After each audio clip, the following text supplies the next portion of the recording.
Du coup, j'étais trop contente que tu m'appelles pendant le confinement là, pour parler de ce film. Je me réjouis qu'on s'y mette. Mais c'est vrai que je serais pas contre une petite discussion pour savoir un peu ce que toi t'as derrière la tête, quoi. Parce que j'arrive pas bien à discerner quel sera le message. En fait, je crois que j'aimerais réussir à contextualiser un peu les choses. Moi, déjà, j'avais trop envie qu'on fasse un film avec des meufs. Ouais. Donc vraiment à tous les niveaux de la prod et du filming. Ça, c'est un truc qui était hyper important pour moi. Si on arrive à trouver effectivement des caméra-women, des guides, une monteuse, etc. Montrer que dans une certaine mesure, eh ben, c'est ok d'ouvrir sa gueule et puis de dire des trucs. Je pense que les gens ont un peu l'impression que l'industrie du ski, elle est complètement imperméable à tous les mouvements sociaux. Et même, je pense que c'est une réalité parce que on n'est pas encore trop au point sur des questions d'égalité, des trucs de représentation, d'inclusivité, etc. Dans un monde idéal utopique, j'aimerais que mon film il puisse un peu refléter de ça. Mais le problème, c'est qu'on fait un film de ski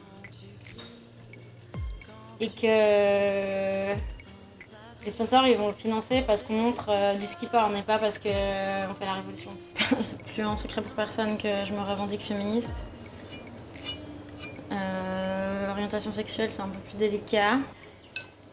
Franchement, je sais pas ce que je recherche. Je te dis sincèrement, je pense que moi en soi je m'en fous de faire un film. Enfin dans le sens, j'ai pas un ego surdimensionné au point de me dire franchement ma vie elle est tellement intéressante qu'il faut absolument faire un film. C'est juste que la réalité de l'industrie du ski c'est que t'es dans un truc un peu productiviste où de manière générale de faire des compètes en fait ça suffit pas. C'est jamais hyper humble quoi et j'aimerais bien un film humble. Ouais. Faisons un film humble. Faisons un film humble.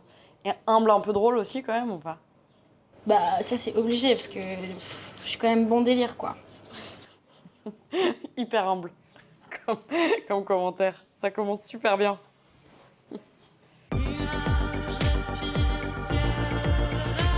Là actuellement j'ai pas du tout l'impression de vivre ma carrière en cohérence avec mes valeurs, ouais pas du tout. Vraiment mais à aucun niveau. Hein. En fait j'ai un peu le syndrome de l'imposteur partout où je vais. Je suis à la montagne en train de faire ce qu'on appelle la conquête de l'inutile et j'aime beaucoup décrire la montagne comme ça. Et je me dis, mais ça sert à rien, quoi. Je suis une citoyenne complètement inutile, enfin, vraiment. Hein. By consistently doing well on the tour. So there's nobody that you're safe from until everyone's down. And this is a big challenge to Ari. Definitely. Elizabeth Gerritsen, 25 years old. And even at 25, she's had 5 seasons on the tour. And she won in 2019. Let's see what she's got.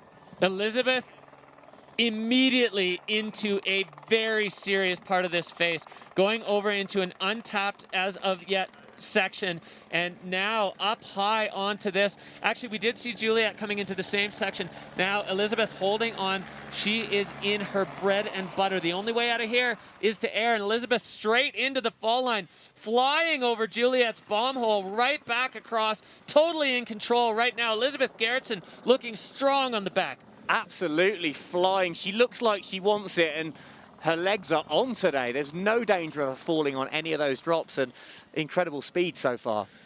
Yeah, Elizabeth now lining up here on this lower section. You can see the one track coming across, flying off.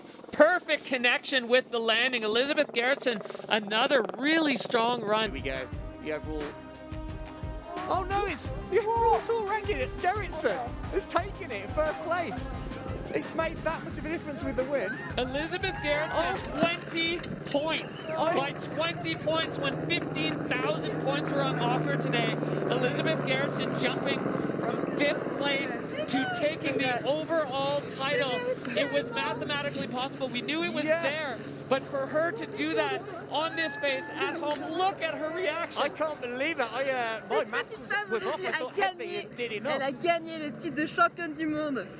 Et c'est la nana qui se bat le plus pour le droit des femmes dans notre sport. It's unbelievable because I spoke to Elizabeth at the start of the week and she...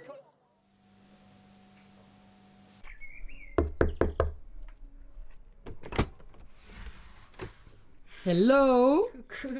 C'est qui ma championne? C'est qui ma championne? Bravo. Arrête avec cette caméra. Je t'ai vu dans la starting gate et je me suis dit, Pouah, elle doit flipper ou je sais pas trop, mais enfin, moi je flipperais.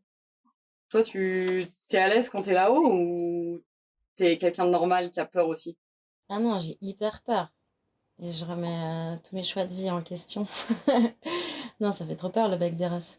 Et il y a un truc aussi de un peu pression d'être à la maison où t'as envie de frimer un peu, puis t'as envie de rendre tes potes et tes parents un peu fiers. Je sais pas si le terme est juste, mais t'as envie qu'ils soient pas montés pour rien, quoi. Par rapport à la compète, moi j'étais pas trop stressée parce que je savais pas que je pouvais gagner en fait. J'étais hyper contente et fière de toi pour le côté carrière, on va dire, que tu deviennes championne du monde. Mais derrière, le coming out, là, j'ai été fière et contente pour toi, plus humainement. Un peu, qu'est-ce qui t'a pris ou pourquoi ce moment-là, etc. quoi. C'est pas tellement un truc que j'ai intellectualisé, c'est venu un peu instinctivement. Genre, je me suis réveillée un matin et j'ai fait un peu une addition dans ma tête. Ok, je suis devenue championne du monde. Dans un cercle très fermé médiatique, on s'intéresse un peu à moi et à ce que j'ai à dire. Et en fait, ça dure très peu de temps. Ce moment où tout d'un coup, on t'offre une plateforme pour t'exprimer. Quand je me suis posé cette question, genre, en fait, qu'est-ce que t'as à dire? Bah, c'est un peu le premier truc qui m'est venu à l'esprit. Euh, pas parce que Pas parce que c'était une révélation, c'était pas ça, c'était vraiment ok, là je peux peut-être en fait un peu créer de la représentation qu'il n'y avait pas et qui m'a beaucoup manqué moi jeune. Du coup j'ai un peu l'impression de le faire pour l'ado que j'étais, où je crois que ça m'aurait fait du bien et ça m'aurait beaucoup rassuré en fait de voir une athlète professionnelle ouais, verbaliser sa sexualité. De ce que j'entends un peu de ce que tu dis là, tu l'as fait autant pour toi que pour les autres finalement.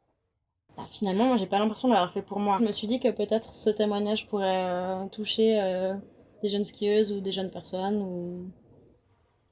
ou des moins jeunes, en fait, peut-être simplement. En fait, c'est encore extrêmement tabou, l'homosexualité dans le sport et dans tous les sports, pas que dans le ski, mais particulièrement dans les sports dits plutôt dominés par les hommes en termes de nombre de participants. Dans ce post, tu fais référence à Alice Coffin. Moi, je lui ai demandé de faire un petit témoignage pour toi. Je lui ai demandé de juste dire un peu ce qu'elle en pensait en fait, parce que c'est un big move. Je suis pas allée à Paris. Je ne peux plus les écouter. Question du coming out. Et notamment du coming out des célébrités, du coming out des sportives. J'ai écrit un livre à ce sujet qui s'appelle Le génie lesbien et où il y a un chapitre qui s'appelle la placardologie qui explique comment en fait on fait tout pour essayer de laisser les personnalités, que ce soit des athlètes ou d'autres personnes, dans le placard. C'est-à-dire que c'est organisé, les choses sont organisées pour qu'il soit extrêmement compliqué et périlleux de faire son coming out, donc de dire à la face du monde je suis lesbienne.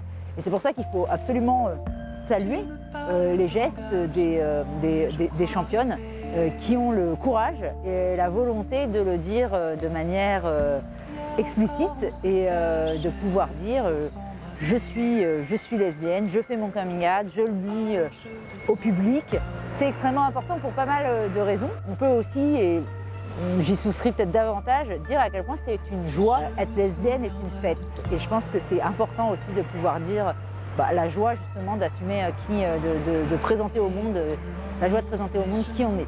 Elle est plus intelligente que moi, hein, qui s'exprime mieux. Je sens qu'elle va me faire une réflexion sur le bloc-notes. Je me doutais qu'il allait avoir un commentaire sur quelque chose. Alors, c'est l'heure des devoirs, Geritzer. Tu vas... Tu as un autographe. Voilà. C'est pour ça que je suis là. Non, vu que Je galère toujours un peu à comprendre comment, dans un film de 12 minutes, on va faire rentrer toutes les choses que tu veux dire. Et que toi, j'ai l'impression qu'il y a plein de choses que tu voudrais dire, mais on pourrait faire 4 heures de film et tout le monde s'en irait de cette salle. Y a-t-il encore des gens dans la salle? Y a-t-il encore des gens dans la salle? C'est une bonne question. J'aimerais que tu prennes 10 minutes, un quart d'heure là, pour écrire des mini-phrases sur ce que tu voudrais dire. Arrête de me regarder. Ne vous lancez pas dans des projets de films éclatés au sol pour gratter un peu de fame comme moi. Je voudrais que vous fassiez confiance à vous et surtout entre vous.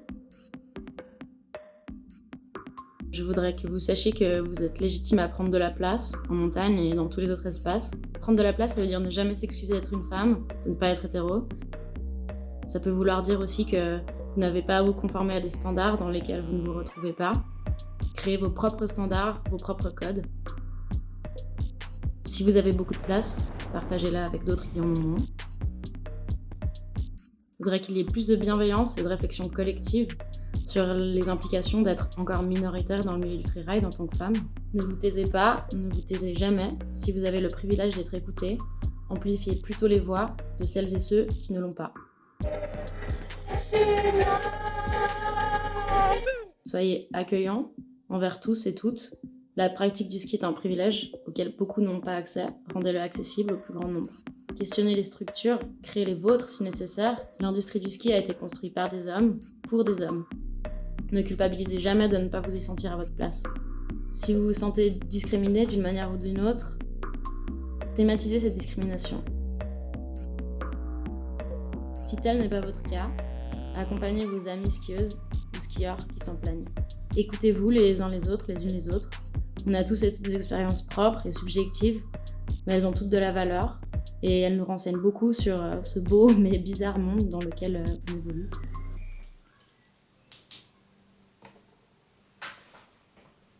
Superbe.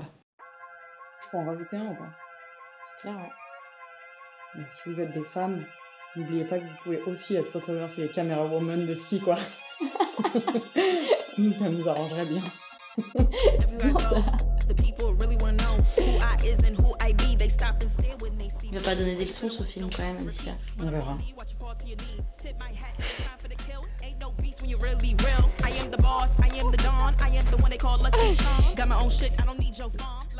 Salut les tocards. J'ai rien à dire d'autre.